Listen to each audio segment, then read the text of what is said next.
Action. You can't start like that.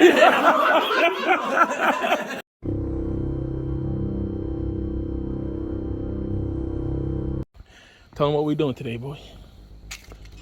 EDM shit? Well, Kinda. Kinda. It's alright. We doing bullshit. JDM. Sorta. Is it JDM if it's a Ford engine? Hard The way you shit. post it, you're gonna get hammered on. Basically, right? No, that's not JDM. It's a Ford engine. That's a probe engine.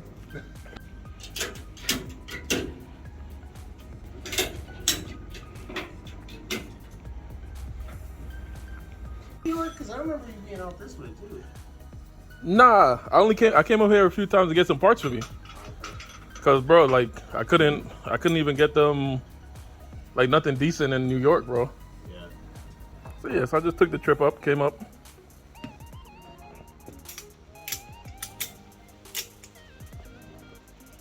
All right, so this is about to be the first pull. This is more of a test than anything else. Because this thing needs to be loaded up, we're gonna break in the engine. All right, here we go.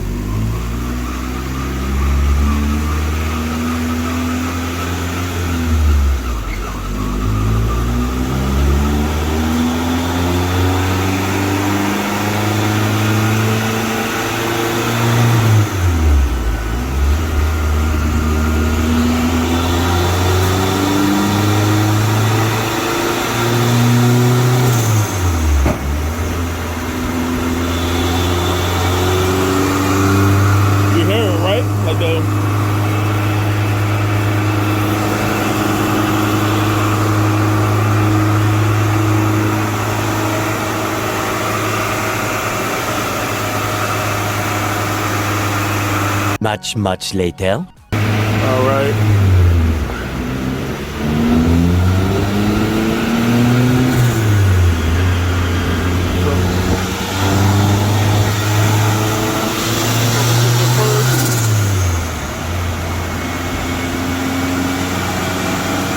This is the first pull.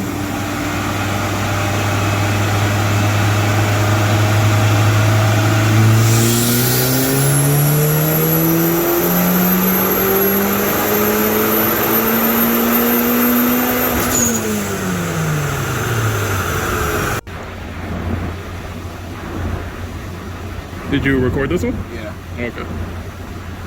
It should be the last Yeah. one, right? If I recorded it. Or this one? Load.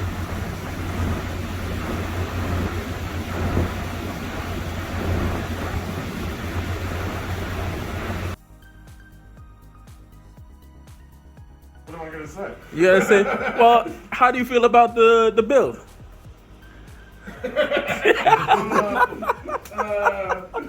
You should have got a Honda. You should have got a Honda.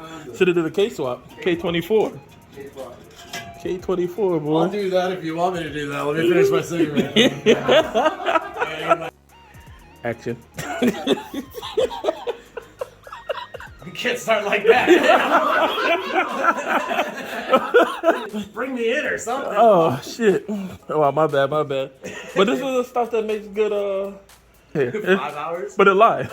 No, I was just joking because God, no. going back is always fucking. Without tolls. Yeah, that's the without toll. I've done that. We don't want to pay $6, man. I've done that. Yo. We left Acco and we were going driving for like 7 hours, and I'm like, Oh, you went all the way up and around. to like Canada border, bro. God I'm like, damn. what the fuck What- is going oh, on? this- Where are we how going? much did We you should've spend been in over gas? hours ago. And then I rip the girl's phone, GPS, it says tolls, no tolls. And I was like, Yo, how much did you pay versus just fucking in gas? I was just in the ride. Just to avoid some tolls, just in gas. Man, Car trailer, car on trailer, whole nine. yeah. Give them they $50. Yeah. Give them they $50. Somebody move the seat. No. Where are you to go? There's no back no more, nigga. What you mean? You know what it is? You gotta find a sweet spot in here. Yeah, right. Where my knees, yo. You just too tall. Bro, you know I can't fit in the S2000? No. I You can't. painted me out? The dash is Closer. yeah. No, but the way the floor is, remember the freaking the shit got the rear I feel like drive. there's more headroom too in these, like with the Yeah. with the cover on. Yeah, I could go. Obviously, I could fit in the passenger seat. Bro, if the roof is closed, you can sit up straight. Yeah, sit like this. It'll close. It's like right here. Yeah. It's touching. Yeah. S2000 though, they're like Nah, S2000 they're tight, bro. Even in pretty the much passenger touching my seat. head, and I'm Yeah, when you see this video, the intro is gonna be fucking hilarious, bro. So, all right, but let's get serious-ish. All right, so as you guys seen, we got the car off the dyno. This is the owner of the vehicle. It's PK, and unfortunately, we had a few hiccups, but it's complete now. He drove the car. He says it's a little too spicy. It's spicy. It's a little too spicy. That's more than what he wanted. But you know, we got that dealt with thanks to my boy Stoltz up in Connecticut. You can check out Stoltz Innovations. He does dynos, and he's up in Connecticut. But good friend of mine, and we took the car up there to get the car ironed out. The issues that we had with Fab 9. Right. So all I wanted was some more power, just to keep up with Honda Accords. I went and I did some research. I saw Fab 9 all over the internet, and I bought a kit and I brought it to Mikhail, and then we ended up with problems. The kit was incomplete to begin with. We were missing some fasteners. We were missing studs, bolts, fittings, just small ancillary yeah, stuff. it's just stuff like, you know, one of those things where they say like if a car was made on a Friday or this kit was made on a Friday, you know, it was just like, you know, it was like 4 o'clock and somebody's like, yo, we got to get this kit ready, and whoever was doing it was just kind of like all right, Something's missing. yeah. And not a terribly big deal in the scheme of things, but and when I called Fab 9, they shipped the stuff out the same day. So I was happy. I was like, okay, these guys are responsive. Everything's good to go. Communication with Fab 9. We couldn't get them to give us a tune. Yep. And it took a few weeks to get a tune. It should have been a few hours tops. Then when the car gets the tune, first thing that happens on the first run on the street, it blows up. Yep. And it bent a rod, it cracked the piston, and you guys, scored the block. sleeve, yeah. So now I'm stuck, and we are in the aftermath of the pandemic. Yeah. So what do? I talked to Fab 9, I ordered some forged pistons from them, and a new set of rods. I ordered the whole kit. 8-9 months later, when it hadn't arrived, when I finally get a hold of them, they tell me, oh, the company that we get those from discontinued them. And I was like, somebody gonna send me an email, somebody give me a phone call, refund my money, something.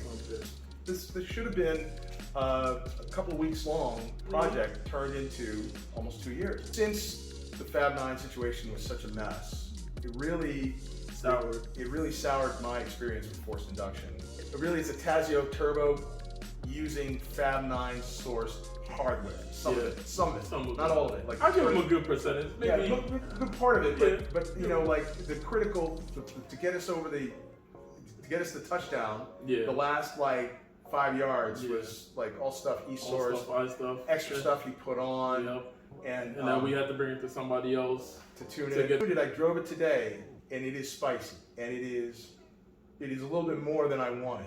A little bit, but you know what? I've got my car, it's running, I'm happy as it is. If I were to do this again, I would just go to Mikhail and I would say, here's my Miata. What do I recommend? Put in what you want. Build the kit from scratch and put it in yourself, because it's essentially what he ended up doing, using some of their parts. To be fair, they had 2 different turbo kits, one that sat up underneath and one that's in this position there. Okay. What they recommended was go with the standard kit. But like you said, the standard kit should fit what most people need. People are gonna put a damn brace on the car, on their Miata. It's not an unusual thing. Especially for Miatas. Yeah.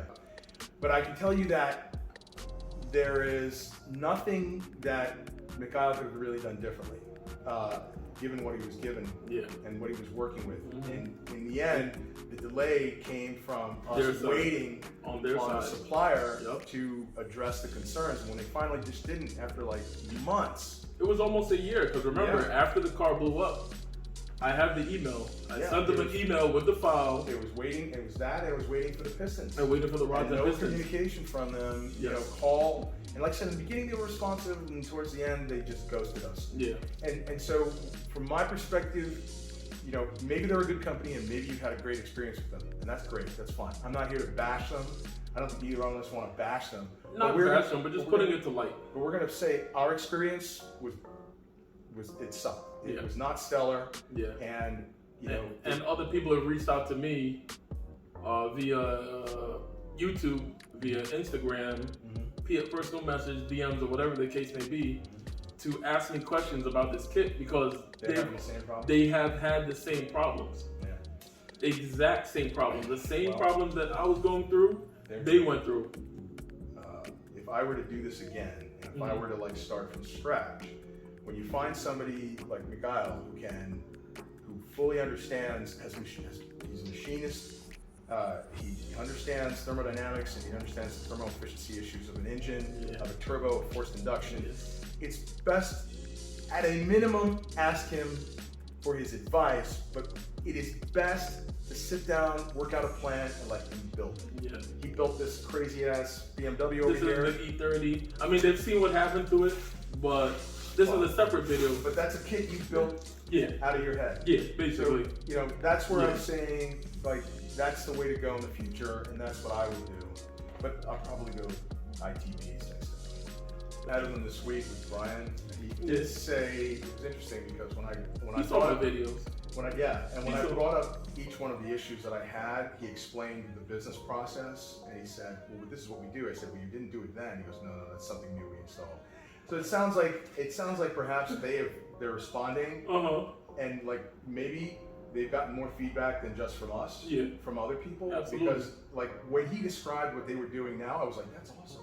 Why didn't you do it for me? And he was like, well, a year ago, do that now. And I said, well, you know, didn't help me. And he was to be fair, he said, I see your point. He says, I see you had a bad experience with us. I was like, well, yeah. I'm not trying to bash you. I'm not trying to say that your stuff's all messed up. I'm just saying that I and he had a bad experience with you. And So I'll drive it around a bit. Get it registered and break it in.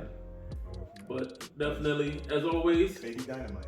The baby dynamite. That's what it is. Blue dynamite. But as always, guys, appreciate you for watching. Stay tuned. Always, there's more to come. Got the E30 right here, but that's the Jetta. You know, project is going, but you know, that's it. And we'll catch you on the next one. Peace.